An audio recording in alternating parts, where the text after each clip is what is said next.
Hey everybody, welcome back to the Tipsy Ghosts. We're your tipsy hosts, Sarah, and Lindsay. Hey guys. Hey. I wanted to tell you guys about a recent parenting fail that I had. Okay, I want to hear it. Okay, I do. Please tell me. Okay. Look in my eyes. It was time for Beckett to get new shoes. I feel left the out. story is called Beckett's New Shoes. Okay, I want to hear about Beckett's new shoes. Beckett and I decided to go get new shoes. This is a fascinating story. And we spent some time driving to the store. Once we were there, we walked around for what felt like eternity, trying to find a pair of shoes. One thing about my son, he's very smart, but he just has no interest whatsoever in learning to tie his shoes. Could not care less. Okay. My kids don't know how to tie their shoes either. Right. So he says, why do I need to? All these shoes are slip-ons. And he's got a good point. But also, I'm like, kind of a life skill. We need to learn how to tie shoes here. I agree. Okay. So I didn't really press the issue because at this point, like, we're kind of in a hurry. And so he gets set on these Nikes that have laces. We buy the shoes, go home, and we work on learning to tie. We worked for a while. He learned how to tie. Mm-hmm. I go to work the next morning. My husband sends him to school in his new shoes that Beckett tied himself. Okay. Just pointing that out. That's not really an important part of the story. It's just exciting. Yay, he learned it. And then I get a call halfway through the day because I had accidentally bought him 2 right feet shoes and he went to school with them. Like they were in the box like that? They're supposed to check. Thank you. The attendant is supposed to check to make sure they are the same size and that they are right on the lefty. Don't worry. She made sure to tell the person that called her that. They usually check the boxes. The first thing I said, it was the counselor. I was like, oh my God, I feel like such an idiot. They usually check. Lessons were learned. Hey, check your boxes. They don't always check. Did you take them back? Yeah, we took him back, but I felt bad because he went to school all day. And 2 right feet. Especially knowing like him, like that would bother me. Well, yeah, he finally went to the counselor's office and he was like, my feet hurt because I have 2 right shoes. I was like, oh my God. Gosh, no. I'm an idiot. You're not an idiot. That is the shoe store attendant's responsibility. Okay, lessons are learned. Yeah. Check your shoes before you buy them. And then also I need to teach my kids how to tie their shoes. Well, would you guys like to hear a spooky tale? Always. Yes. Let me take you to the beautiful state of Pennsylvania. Wait, what kind of story are we doing here? You tell me. Paranormal. Thank you. You're welcome. Now I can begin. Yes, please. Our first character, John James. Jingleheimer Smith. Thank you. His name was my name too. Whenever we go out, the people always shout, here goes John Jacob Jingleheimer Smith. That was him. Yes, okay, I'm there. I feel like I didn't have a unique childhood. I think everybody had the same childhood. Because we all know the same song? Yeah. Okay. Well, these are universal songs. Well, his last name was not Jingleheimer or Schmidt. Well, that is a missed opportunity for his parents. It was Smurl. It was what? Smurl. Is that what it is? I thought it was Jingleheimer Smith. John Jacob Jingleheimer Schmidt. I think it's Schmidt. Schmidt. I don't know. Now Oh, the phone. We're going to Google. I've honestly never read. If it's 2 of you, I feel like you're right. John Jacob Jingleheimer Schmidt. I had the English version. Oh, look at that. We just shattered part of your childhood. No. You did have a different childhood. Oh, thank you. I am unique. Heimer. My Jingleheimer is a Smith. You thought after the name Jingleheimer, his name was just Smith? Yeah, because the first part complicated, and so the second part's got to be normal. Jingleheimer Schmingleheimer would be really hard to say in a song. Jingleheimer. Wait, Jingleheimer Schlingermeyer? Schmingleheimer. Yes, my bad that I mispronounced that. Obviously. Schmidt. Smith. Oh. Blessings. Okay. It was none of those. Interestingly enough. What was his name? John James. But he went by Jack. Wait, his name wasn't even John Jacob. How did we get on this? Because she said John James. Okay.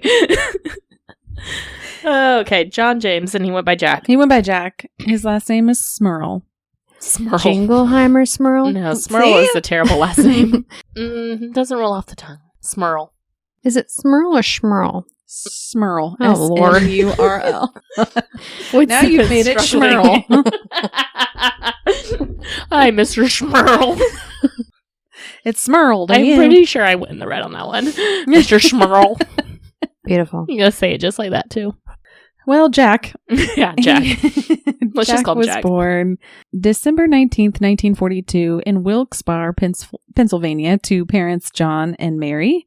He had a fairly normal childhood and said that he would play in the woods regularly. He was described as smart, easygoing, and likable. Once he left his high school, he joined the Navy until 1965. And fun fact, during his time in the Navy, he trained as an ECT technician.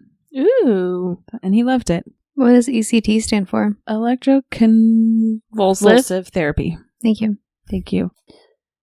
You said thank you. What did you say? Thank you. Thank you. I appreciate that. Thank you for thanking me. I'm kind of shocked that he had that job. I just like that instead of you're welcome. You just said thank you. Damn it, Lindsay. You didn't appreciate my joke. I didn't hear it. I'm so sorry. I was focused on her thanking you. For thanking her. I want to thank you for thanking me. So thank you. You were just like, thank you. And she goes, thank you. We were just so polite. Okay. What was your joke? I'm so sorry. I'm kind of shocked that he had that job.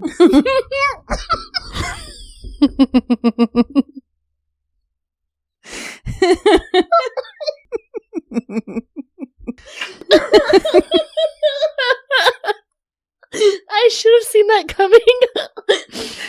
Because I know you, I'm crying. It's so insensitive. Aw. You know what? If I was insensitive, you laughed really hard. I like insensitive jokes. Partly to blame. I'm not mad about it. Somebody will be. I love a good psychology joke. All right, proceed. Well, during Jack's time in the Navy, he met Janet. Well, Janet was still in high school, so Damn it, Janet. Yeah. Jack and Janet, they hit it off immediately, and they dated for about a year, decided to go get married. They were blessed in the name department. Just kind of fun. Jack and Janet.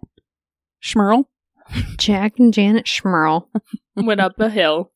Went up a hurl. To fetch a pearl of water. By the late 1960s, Jack and Janet had 2 daughters named Dawn and Heather. They were trying to live off one income so that Janet could be a stay-at-home mom, but decided it would be the best financial decision for them to move in with Jack's parents so that they could save some money. And again, Jack's parents are John and Mary, in case you don't remember. John and Mary and Janet and Jack. That's right. Lots of names here, Dawn guys. and Heather. So, unfortunately, in 1972, Hurricane Agnes, which doesn't sound very ferocious. Oh, it's Agnes. It's like beating down the door. She quilts and has cats. She did not quilt very nice things at this time. She fucked some shit up all along the coast. Oh, no. She was mad. She's a mad old lady is what it sounds like. So the Smurl family's home didn't have much damage, but the city seized the house through eminent domain. And because I'm a 5, I had to look up definition and make sure that I knew. This refers to the power of the government to take ownership of private property and convert it to public use. So they could turn it into a hospital or something that everybody needed to use. Can they still do that? I'm sorry. that Yes, they can. So Yes, they can just come and take our homes. If like a catastrophe happens and like your home is in good shape, then they might. Oh, so they take it can't just over. like randomly come up and say, "Hey, I want to put a quick trip right where your house is. It's mine now." There probably are some caveats. It didn't outwardly define that, which Okay. is kind of scary. That they could just go in and Well, take some I feel stuff like over. the government kind of makes its own rules anyway. For sure. For example, Sour Castle, I was watching a video about it the other day, and one of Yes. the previous owners from like not that long ago was trying to knock down some of the properties that are close because there's a bunch of houses next to it now and take them over through eminent domain Yeah. and knock them down and make everything into like a big bed and breakfast, Oh. like for their own benefit. Interesting. So I am not really sure how that works, but Okay. that's what they did. It's a little scary. It is. So now the family was forced to leave their fine home and find a new home. Because basically the government was like, this is now a hospital. Sorry, you got to get out. We're going to take it over. Jeez. I'm not even sure what they converted it to. They just took it over. Okay. Wow. That is the real scary part of this story. And that wasn't that long ago. That was in the 70s. Yeah. So the Smurl families, they find a duplex at 330 Chase Street in the small town of West Pittston. It's spelled Pittston. So I would feel like that's Pittston, but everybody says it like Pittston, I think. So forgive me. But fun fact, this town is about 30 minutes away from Scranton. Nice. I know where that is. I love a good Scranton. I know. So we don't know much history about the house itself, except for that it was built in 1896 and that the previous owner was an elderly man who had rented the house out for several years. And I'm not exactly sure why the Smurl family didn't raise an eyebrow when they bought the duplex, because it was sold to them for $18,000, which is only $50,000 today. That is very cheap. It's pretty cheap, even like by today's standards, to buy a duplex for $50,000. Jack, Janet, and their daughters would live on one side of the duplex, and then Mary and John would live on the other. It was going to be perfect. I get it. In January 1974, just a few months after they moved into the house, the first bizarre encounter happened to them. We're getting to the spooky part. I'm excited. Mary, she had bought a brand new carpet for her brand new house. And when she rolled it out, she noticed a giant stain in the middle of the carpet, which she thought was weird. Okay. Uh-oh. So she works on it. She gets the stain out, and it looks She didn't perfect. return it? She did not. It's a dead body. They sold her a used carpet. Probably, but I don't know. I don't know why she didn't return it. But she worked really hard and got the stain out and thought it was perfect. Good for her. But then the stain returned several days later in the same spot as if it was never even gone to begin with. Oh, spooky spot. So they throw it away. Good. That's what they should have done. And they were like, I don't know what the problem is, but something is not right here. Shortly after the rug incident, Jack said he was watching TV when suddenly the TV burst into flames. Sorry, what? Was he watching like magic shows? I don't know what he was watching. Witch shows? But they did make it a point to say it was a new TV. That seems like another thing he should take back and get his money back. Thank you. These people don't value They didn't money. talk to each other, so it was John. Maybe he was like, and then Jack's TV. You sold just me didn't think to tell each other. A faulty TV that just randomly burst into flames. I'm going to be talking to somebody's manager. Also, my mom had some really terrible carpet sold to her. Can you take care of that? What is happening? What is your value in customer service? This department store sucks.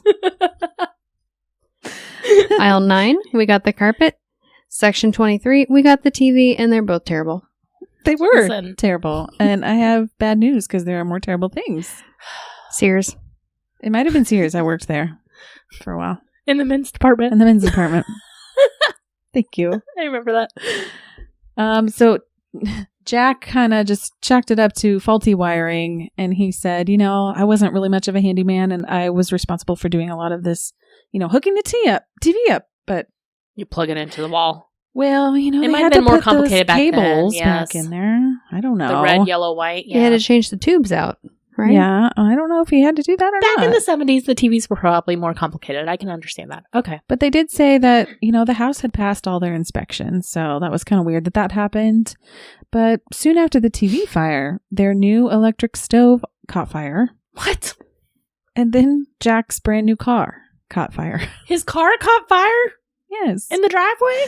Yes. What? Not the driveway. The accent. It's my bad. Shock that the entire house did not burn down, to be honest with you. Listen, if you've had 3 things catch fire, skip going back to the manager at Sears. Go to the priest. Yeah. The electric stove probably also came from Sears. I'm just saying. You know what? I don't think it's Sears' fault. I think it's spontaneous combustion. I don't think Sears sells cars, though. They might have. I don't know what they sold in the 70s. So even though they thought these things were kind of weird, they just assumed again that these are maybe just because they're new homeowners and they just had really bad luck. Yeah. That's bad luck. They installed a new bathtub and said shortly after they installed it, it looked like it caught on fire. No fire this time. It too caught on fire. If that caught on fire, I would be... I know. I think it's time to move. Yeah. Cut our losses. Well, it wasn't caught on fire, but it did look like it had been scratched by, quote, the talons of a frenzied beast. Which of our friends do we think it was? Was it Krampus? It's Gef. Was it Goatman? Gef the Mongoose. He lives in the walls. Was it Gef the Mongoose? It's a Kraken. Came up through the drains Hey. with his squid-like tentacles and scratched something. He's got sharp claws Yeah. under there. So something scratched this tub. Yeah, the tub didn't look right, and it was brand new. They had just installed it. I'd be pissed. 1975, the oldest daughter, Dawn, would regularly come into her parents' room, almost nightly, and said that she was seeing people floating around her room. Absolutely not. Her parents would try to go check things out, but they never saw the floating people. But they did begin experiencing more and more minor things that were kind of weird, but they would always try to explain them away. Things like noises, radios turning on and off by themselves, drawers opening and closing by themselves, footsteps up and down the hallway, toilets flushing on their own, and empty porch chairs rocking and creaking on their own. Listen, The Sixth Sense gave me a fear of cabinets opening and closing on their own. Absolutely not. That's a no for you? That's a no. You're moving Like, out? you remember that scene in The Sixth Sense where all the cabinets are closed and then it goes away and then it pans back and they're all open again? Yes. Terrifying. That was scary. Open cabinets are terrifying. Like somebody On their opening own? all your cabinets when you leave the room and you come back and all the cabinet doors are wide open If and the it's doors a are open. stranger, yeah. If it's a ghost, no. Thank you. I needed to look in there and see what I needed. Thank you for showing everyone my plates. This is really inconvenient. You're right. I do need to clean that out. Thank you for pointing this out. Woodson needs a friendly ghost too. I do. I need a ghost guide. That's what I need. I'll wake up in the morning and can point to what I need to work on. Mm-hmm. Hopefully it doesn't point on myself. And then we're good. Look inward. I'll do it. It's a philosophical ghost. Today's the day you need to look back here. It's just going to keep showing you a mirror. Everywhere you go, there's a mirror. You'd be like, I don't know why it keeps showing me this mirror. All right, so they're being haunted by some kind of poltergeist. Things are starting to be kind of weird in there. 1977, Janet gives birth to twin girls. Okay. Stephanie Okay. and Juliet. Okay. Karen. There's Honestly, only 2. you're very close. It's Shannon and Karen. And Karen. Yes. So the house is pretty busy, as you can imagine, because now there's 4 children in the home. And for several years, they didn't really seem to notice anything going on at all. But in 1983, that changed. Oh my gosh, they're still there? They're still there. And then... They won't return a piece of carpet. You think they're just going to abandon the house? Because of a few cabinets? No. And because our new tub has claw marks on it? Absolutely not. We will stay here. It must have been our non-existent cat. Well, in 1983, they started noticing a, quote, stench of smoke and rotten meat. Sulfur. That seemed to permeate the house no matter what. Sulfur. It's a demon. They could not get rid of this smell. They thought maybe the smell was caused by something local. There was some local mines, and something happens where they stir up the air underneath the ground, like probably sulfur, what you're saying. So they explained it away, and then Jack went ahead and reached out to the Department for Local Mines and said that, and the person there said that no, there's no way that could be happening. We're not even doing that stuff right now. So anyways, I don't know. It could have been the mines. It could have been sulfur. Okay. Sounds like Satan. Could have been Satan. Sounds like a portal to hell, but what do I know? After a while, they stopped coming up with rationalizations and just accepted the fact that I think our house is haunted. I think our house is just going to smell like rotten eggs. It's stinky. Sorry. In 1985, the house was often very cold. John and Mary, mom and dad next door, would hear loud, obscene, and abusive language coming from Jack and Janet's side of the duplex when they weren't arguing, and sometimes they weren't even home when this was happening. Oh my gosh. Okay, wait. You're hearing voices when there's nobody home. Yeah. And you're It's just fine. like, it might be haunted. I don't know. I think it's time it's haunted. It is what it is. It is That's what what it they were is. thinking. In late 1985, Janet was in the basement doing some laundry when she heard someone call her name. She paused, and then she heard a female voice say her name again. When she turned around to see who it was, no one was there, and Janet, of course, was freaking out. She heard it again, and then she screamed out, "What do you want from me?" And then she proceeded to walk up the stairs backwards. I think it's because she was looking down in the basement. Oh, you didn't want to. That Turn is her a back legit to it? fear. You don't Yeah. want to like go up the stairs and You have just your back to whatever's down there. Moonwalk up the stairs.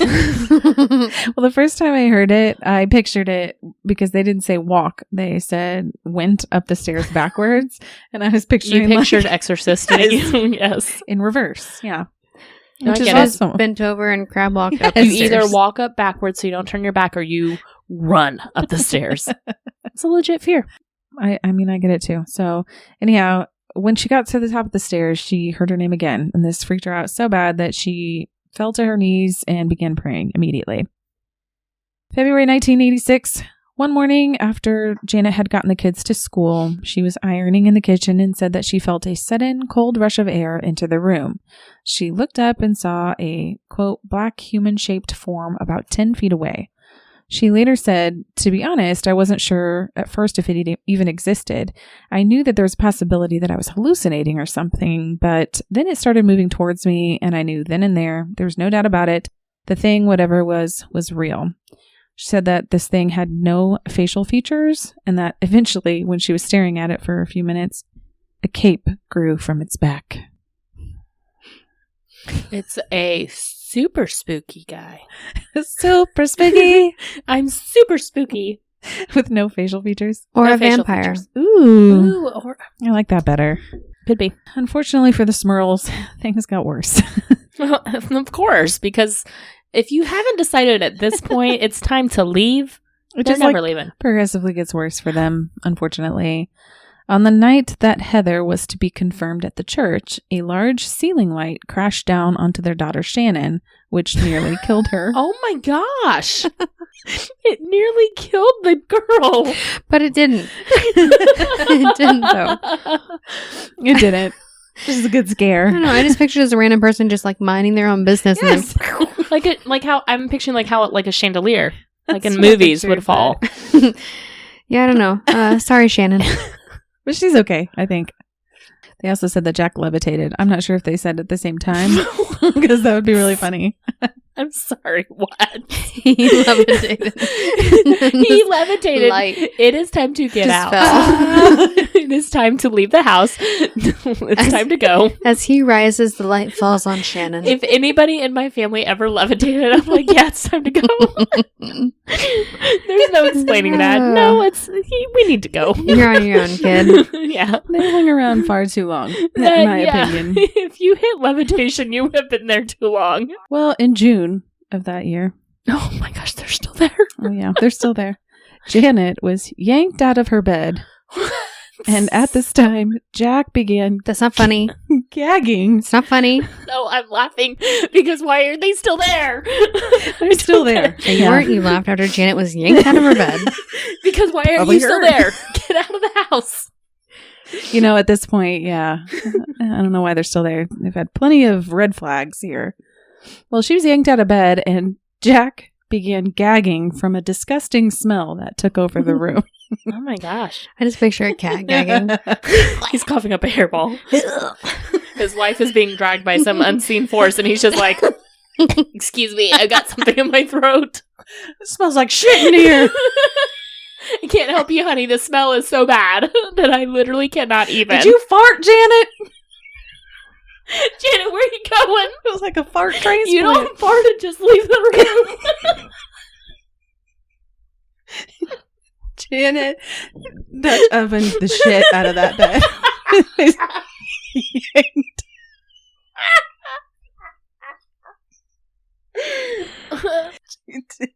Janet, not again. Change your pants. I'm so sorry, Janet. That must have been horrifying. Okay. All right. So this is going on. Yeah, that sounds unfortunate. They probably explained that one away, though. I don't know. Yeah. Let's That's just explain Janet. being dragged out of bed. Janet's think it got was some Janet. bowel problems. I mean, I levitated. She's dragged out of bed. What can you do? It literally scared the shit out of her Damn it, Janet. in the bed. Well, they began hearing scratching noises Gef coming the Mongoose. and breathing coming from within the walls. It's Jeff. Jeff. They heard snakes hissing. Absolutely not. Get out. No, here's what happened. It's Jeff. Hey, guys. It's me.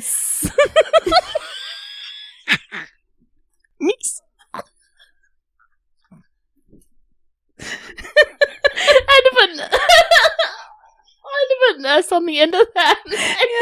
Yeah. I think I killed Boydston. Is this Star Wars? It's me. He's Jar Jar Binks. Gef the Mongoose. He's a cousin of Jar Jar Binks. Misa, Thinka. It's Misa. Gef the Mongoose. Okay, but no, seriously, if there are snakes hissing in my walls, it doesn't have to be demonic or spirit or like possession. If there are snakes in the walls, you are getting out of that house. Hang on, what if it's parcel tongue? Getting out of the Maybe house. That's what it was. Yeah, Who speaks Parseltongue's parcel not a good tongue? idea. Voldemort. Harry Potter? I know, but Voldemort spoke it first. Not first, but like, But Harry Potter? yeah, it's not a good thing to speak Do we parcel think Harry tongue. Potter's in the walls? You know what, though? He freed that snake in the first movie. Yeah, I'm not sure if that was a good idea. He freed a giant snake in the zoo where there are people. Not a good idea, Harry. Survival of the fittest. Gosh. So it could have been snakes in the walls. It may have been Harry Potter. Bring It us might back. have been Voldemort. I don't know. Either way, no. Get out. They all sound not great. There were also footsteps running through the duplex. And then not only was Shannon pulled out of her bed and down the stairs, the bedspreads were just turning up shredded, and footsteps were heard in the attic. No. This house is so haunted. It was then Sounds fun. that Janet finally decided that they needed some help and reached out to everyone's favorite paranormal couple, Ed and Lorraine Warren. The Warrens. You know, I was wondering finally because showed up. we're in Connecticut. This is their timeline. I was wondering. We are in Pennsylvania, but Mhm. yeah. But they were like Connecticut, weren't they? So like around that area. Yeah, I guess so. Well, they agreed to come to the house, and they brought Rosemary Frew. I don't know if I'm pronouncing that right. Frueh. I don't know who that is. Well, let me tell you. Okay. She was a registered nurse and a psychic. Oh. They spoke with the family and asked them several questions about their religion, how they got along, and if they had any involvement with the occult. Basically just trying to feel them out and see if there was any problems at home that might be causing these issues.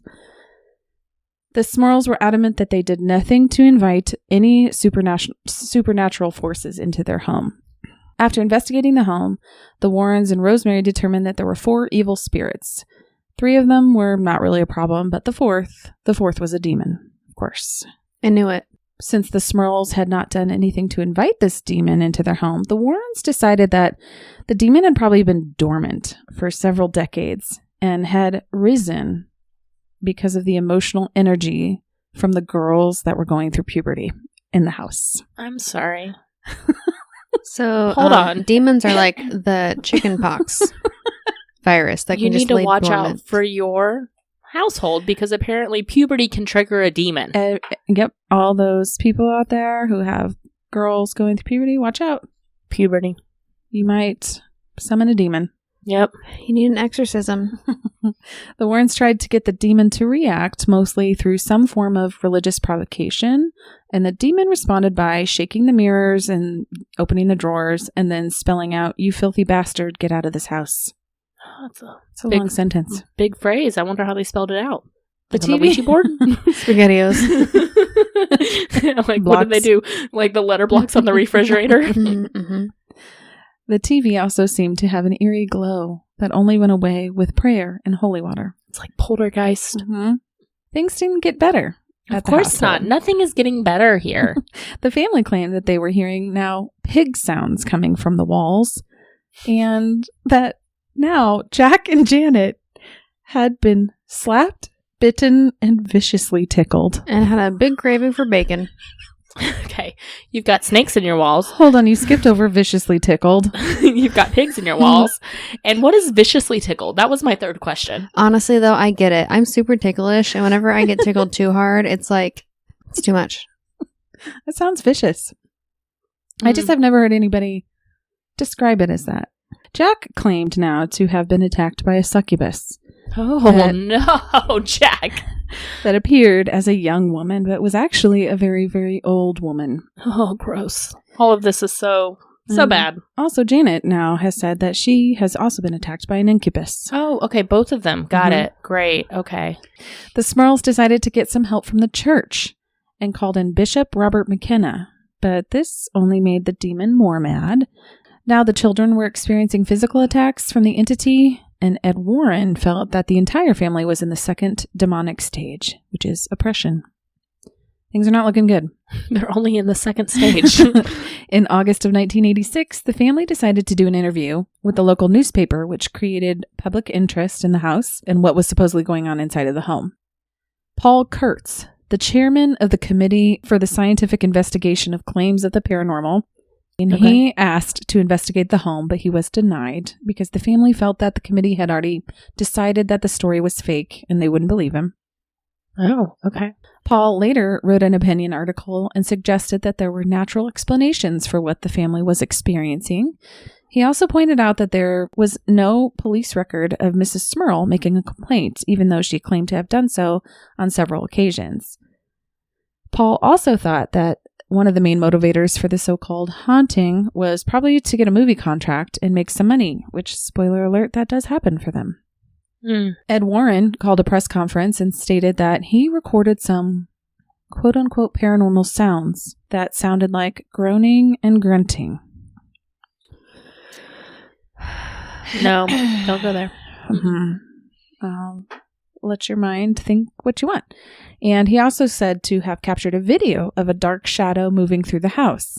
And when asked if he could show these recordings, he said he couldn't because he'd given them away to the church, which the church denied having. So either interesting, Ed's lying or the church is covering. Or both. Or both.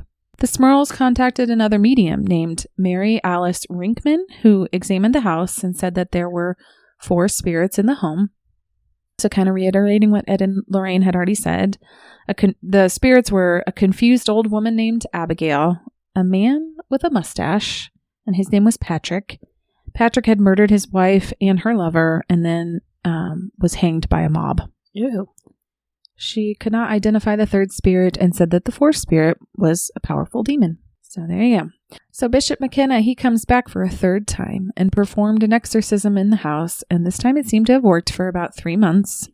Jack said then he started seeing the black form again, the black misty form again, hearing noises from the walls, there's terrible smells in the house, and then the physical violence started again.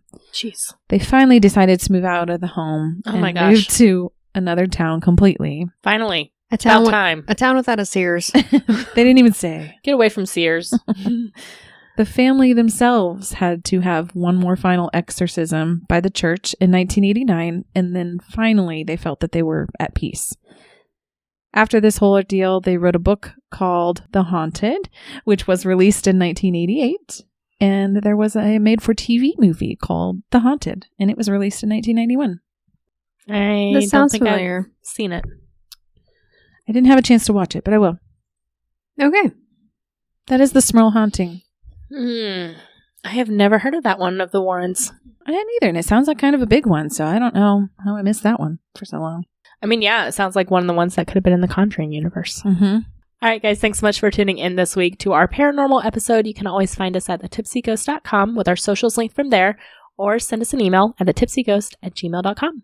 Please give us a 5-star rating and a great review anywhere you listen to podcasts. We really appreciate it, and it really does help. All right, guys, thanks so much. We'll catch you guys next week. Okay, bye. Bye.